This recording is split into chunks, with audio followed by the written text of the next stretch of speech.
While we're here in Tulsa, reckoning with the racial inheritance of one of the city's 100 years after a deadly massacre, many white Americans across the country are grappling with their own racial inheritance and how they may have benefited from the oppression of others. Joining me now are two people doing just that. Deborah Bruno, a writer who discovered that her ancestors had enslaved people. She's currently writing a book based on her experience, A Hudson Valley Reckoning, A Dutch Family, Slavery and Truth. And Tom DeWolf of Coming to the Table, a restorative justice program for Oakland youth, and author of numerous books documenting his experience as a descendant of the largest slave trading family in U.S. history. I thank you both for being here, for having this very timely conversation. Deborah, I want to go to you first. How did you feel discovering your own family's history when it came to enslavement? I was shocked, sickened, and, you know, most importantly, just surprised to know that there was this level of slavery in the North, which to me, I hadn't learned this in school, hadn't been taught anything about slavery in the North, in Hudson Valley, New York, or anywhere in the North. So that was shocking. Yeah, you know, I think that's something a lot of people don't understand, that there actually was slave trade that was a part of the economy of the North. Tom, you can speak to this as well, because that's something you guys have in common. And you were a descendant of one of the largest slave traders of the time. What was your reaction when you uncovered this dark part of your family's storied history? Initially, it was curiosity, you know, learning a bit about this family history that I never knew growing up. And but it was during the journey when 10 family members, we recreated the triangle slave trade from Rhode Island to Ghana, West Africa, and to Cuba, where the family owned sugar and coffee plantations. And it was, you know, standing in a dungeon at Cape Coast Castle in Ghana, where it just, the visceral feeling of it all came home. People being stolen, people being murdered, people being, you know, lives upended and destroyed through rape and torture. And knowing that people I'm related to were involved in all this for 3 generations, it was really horrifying to acknowledge, and what I'm seeing, what I understand about what happened in Tulsa 100 years ago, it's recreating that trauma over and over again right up till today. Yeah, and I think these are the conversations that are uncomfortable for people, and this is why I say we have to get comfortable in that discomfort and address what happened in the past. So Deborah, I'm curious, from your family's history, for a lot of people watching who may share similar stories that you both have, what role and responsibility do you think you have as a descendant of someone who enslaved people? And how can you help create a more equitable society by acknowledging what your family did and what, you know, systemic oppression, the impact it had on many communities of color in this country?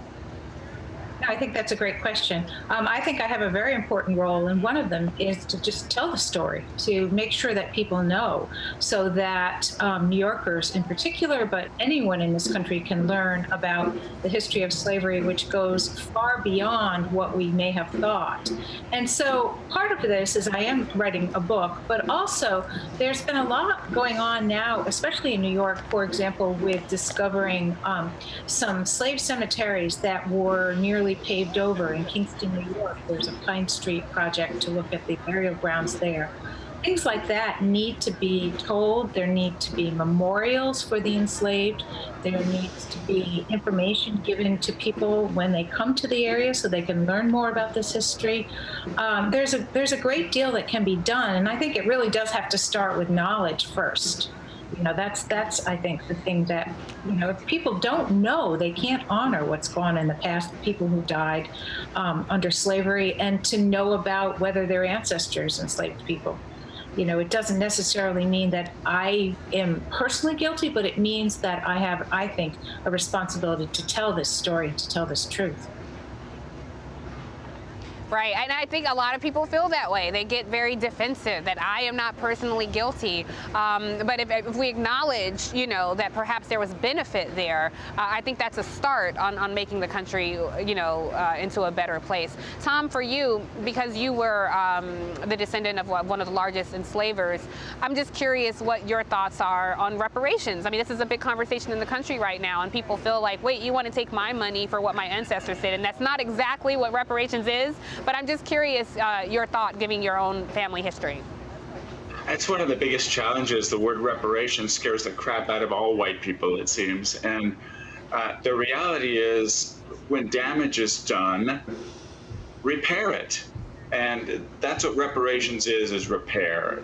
Sure, it involves money, it involves education, it involves reform, recognition of the systemic racism that continues to impact people, in education and housing and criminal justice and healthcare and longevity of life.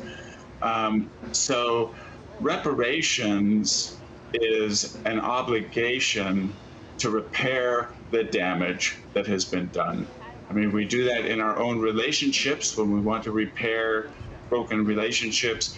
This is something that the United States has a broken relationship from the very beginning with people of African descent in particular, and others. So it's to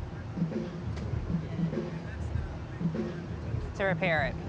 So I think Tom may have froze, but Deborah, I'll turn to you, because what was it like when you connected with the family of the people who your family enslaved?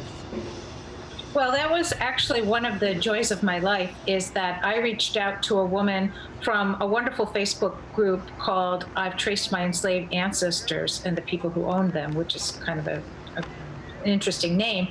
And I just had written that I was doing research on slavery in New York State, and received an email from a wonderful woman named Eleanor Meyer, who then said to me, I'm descended from slaves in Coxsackie, and this is where I'm from. And so I said, do you want to talk? And she took a deep breath and said, yes, let's talk.